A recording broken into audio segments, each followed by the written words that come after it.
Mafia Mukhtar Ansari मिट्टी में मिलने जा रहा है। बांदा मेडिकल कॉलेज में पोस्टमार्टम के बाद उसका शव एम्बुलेंस से गाजीपुर के लिए रवाना हो गया है। यहीं पर उसे सुपुर्दे खाक किया जाना है। उसके दो बेटों में से एक उमर अंसारी अपने पिता के शव के साथ साथ चल रहा है, तो वहीं बड़ा बेटा अब्बास अंसारी कासगंज के जेल में कैद है। जनाजे में शामिल होने के लिए वो पैरोल के लिए सुप्रीम कोर्ट में अर्जी लगा चुका है, लेकिन माफिया मुख्तार की बीवी आफशा अंसारी का कोई अता पता नहीं है। और ऐसे में सवाल यह है कि फरार लेडी डॉन जिसे कहा जा रहा है, शाइस्ता के नक्शे कदम पर आफशा निकल चुकी है। क्या आफशा अंडरग्राउंड होकर मुख्तार के काले साम्राज्य को हैंडल करेगी? पूरी खबर बिग एंड बोल्ड की पहली एक्सक्लूसिव स्टोरी।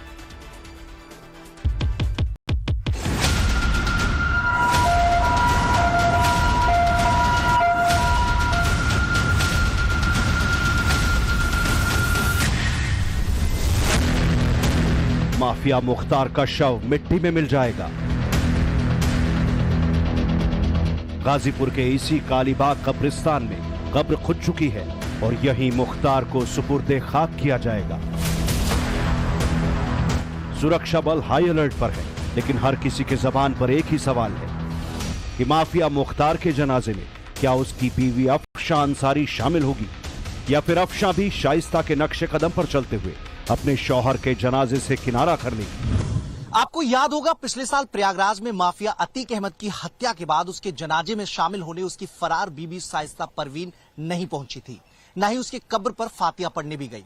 ठीक उसी तरह माफिया मुख्तार के जनाजे में भी उसकी फरार बीबी अफसा अंसारी शामिल होगी या नहीं, इस पर सवाल है। यूपी पुलिस की मोस्ट वांटेड लेडी क्रिमिनल की लिस्ट में अफसा टॉप पर है। पुलिस रिकॉर्ड में माफिया मुख्तार की बेवा इंटर स्टेट गैंग 191 गैंग की एक्टिव मेंबर है और 2005 में माफिया मुख्तार के जेल जाने के बाद से ही वो उसके गिरोह को चला रही है। ये सवाल इसलिए उठ रहे हैं क्योंकि पूर्वांचल का कभी माफिया नंबर 1 रहे मुख्तार अंसारी की बेवा अफशा फरार है। सिर पर इनाम है, गैंगस्टर एक्ट की धारा लगी है। अफशा पर कुल 11 केस दर्ज हैं और पिछले 2 साल से फरार है। यूपी पुलिस ने उस पर 75,000 रुपए का इनाम रखा है। 2022 में अफशा पर गैंगस्टर एक्ट भी लग चुका है। पीएमएलए के तहत मनी लॉन्ड्रिंग मामले में भी सह आरोपी है। शाइस्ता की तरह उसे भी गैर कानूनी तरीके से जमीनें हड़पने का शौक है और इसी वजह से वो अपराधी भी घोषित हुई है। अफशा कितनी पढ़ी लिखी है ये तो नहीं पता, लेकिन मुख्तार ने उसे क्राइम की दुनिया की ABCD पढ़ाई, अपराध के हर गुर सिखाए। अफशा भी धोखेबाजी, लूट खसोट और जबरन वसूली जैसे काले धंधों के मामले में शाइस्ता परवीन की तरह ही शातिर है। ईडी के डॉसियर से खुलासा हुआ है कि पिछले 3 दशकों में अपराध से कई 100 करोड़ की कमाई में अफशा शामिल रही है। जांच में यह भी बात सामने आई कि कई व्यापारियों से वसूली गई रकम को सफेद करने में अफशा शामिल है। ईडी ने जो डॉसियर तैयार किया उसके मुताबिक अफशा अंसारी गाजीपुर की 3 फर्म के माध्यम से मुख्तार के काले धन को सफेद करने में शामिल है। जराइम की दुनिया में कदम रखने से पहले अफशा अंसारी की कहानी शुरू होती है यूपी के गाजीपुर से। यहां अफशा और मुख्तार अंसारी की पहली मुलाकात हुई थी। गाजीपुर के छोटे से कस्बे यूसुफपुर में मुख्तार अंसारी का जन्म हुआ। शुरुआती पढ़ाई के बाद ग्रेजुएशन करने के लिए गाजीपुर पीजी कॉलेज मुख्तार अंसारी पहुंचा और यहीं पास के टाउन हॉल ग्राउंड में कभी कभी वक्त मिलने पर वो क्रिकेट खेलने के लिए भी पहुंच जाया करता था। कदकाठी अच्छी थी, इसलिए लंबे छक्के भी मारा करता था और इसी के पास में अफसा रहती थी। आते जाते अफसा और मुख्तार एक दूसरे को देखते थे, लेकिन बात कभी नहीं हुई। जिंदगी के आखिरी दिनों में भले ही माफिया मुख्तार की हालत व्हीलचेयर पर चलने वाली हो गई थी, लेकिन एक दौर वो भी था जब मुख्तार अंसारी की रौबदार कदकाठी की वजह से सड़क से लेकर सदन तक उसकी अलग ही शख्सियत दिखती थी। आफशा अंसारी शहर के ही एक गर्ल्स कॉलेज में पढ़ती थी, जो मुख्तार अंसारी के पीजी कॉलेज के बिल्कुल पास में था। यहाँ भी दोनों का एक दूसरे को निहारने का सिलसिला जारी रहा। इसके बाद मुख्तार अंसारी की हिम्मत बढ़ी और उसने आफशा अंसारी से बात की। चूंकि दोनों का एक दूसरे में इंटरेस्ट था, लिहाजा धीरे धीरे जो मुलाकातों का दौर था वो बढ़ने लगा। मुलाकातें प्यार में बदली और इसके बाद साल 1989 में दोनों ने शादी की और इसके बाद उमर अंसारी और अब्बास अंसारी के रूप में 2 बच्चे हुए। अफशा के साथ निकाह के बाद मुख्तार अंसारी के भी अच्छे दिन शुरू हो गए। मऊ से विधायक बनकर मुख्तार लखनऊ पहुंच गया। सफेद पोश की आड़ में मुख्तार की माफियागिरी बढ़ती चली गई। साथ ही मुख्तार की क्राइम कुंडली भी लंबी होती गई। हालांकि जल्द ही वो दौर भी आ गया जब पूर्वांचल के इस माफिया का ज्यादातर समय जेल में बीतने लगा। ऐसे में मुख्तार के गैंग में एंट्री हुई अफशा की। मुख्तार अंसारी पिछले 19 साल से देश की अलग अलग जेलों में बंद रहा।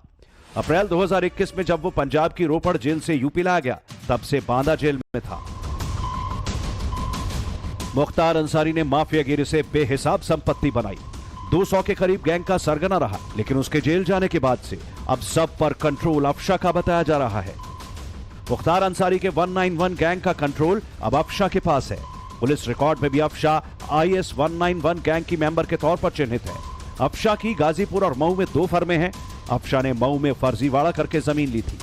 गजल होटल लैंड डील के साथ नंदगंज में सरकारी जमीन को कब्जा करने का आरोप है, जिसके बाद अफशा और उसके 2 भाइयों पर गैंगस्टर एक्ट का मुकदमा दर्ज किया गया। विकास कंस्ट्रक्शन फर्म बनाने के बाद जिसमें स्वयं थी और इनके 2 भाई थे और लोग थे, तो उसमें इन्होंने जब उसकी जमीन ली तो उसमें नियम विरुद्ध तरीके से गरीब लोगों का, अनुसूचित जाति की भी जमीन ऐसे ही ले लिया उन्होंने।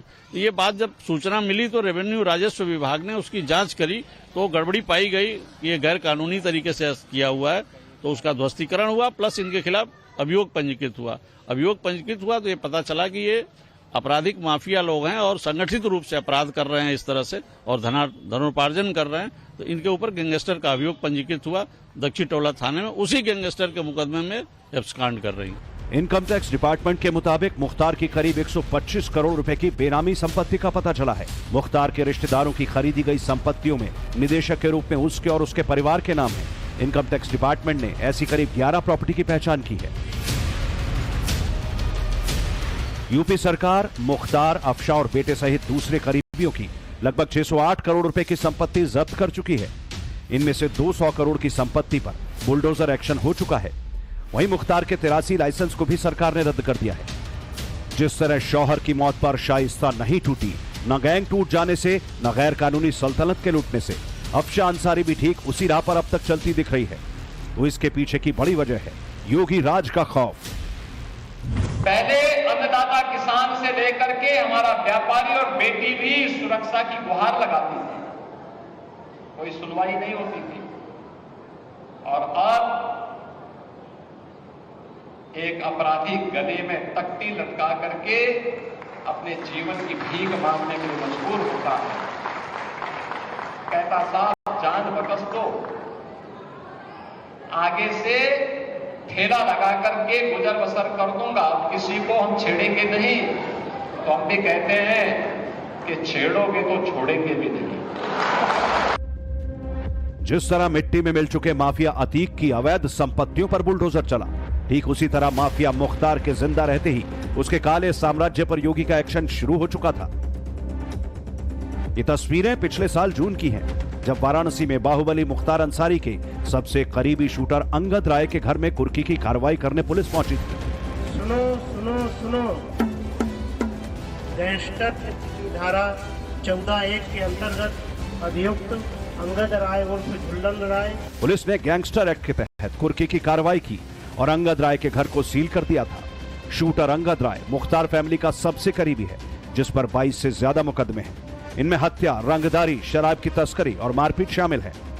मुख्तार फैमिली के करंट स्टेटस की बात करें तो 65 मुकदमों का सामना कर रहा था मुख्तार अंसारी। बीवी अफशा अंसारी पर 11 केस और फरार है। बड़ा बेटा अब्बास अंसारी विधायक है, उस पर 8 मुकदमे हैं और वो कासगंज की जेल में है। छोटा बेटा उमर 6 केस के साथ जमानत पर है, जबकि बहू निखत बानो पिछले दिनों जेल से बाहर आई है। सूत्रों के माने तो मुख्तार की कंपनी में उसकी पत्नी अफशा का नाम भी है। अंसारी कंस्ट्रक्शन के जरिए भी करोड़ों रुपए का काम कई जगहों पर किया गया। इन फर्मों के नाम पर टेंडर लेने में भी नियमों का पालन नहीं किया गया। सरकारी पैसे का दुरुपयोग हुआ और इनका खुलासा तब होगा जब अफशा एजेंसियों की गिरफ्त में होगी।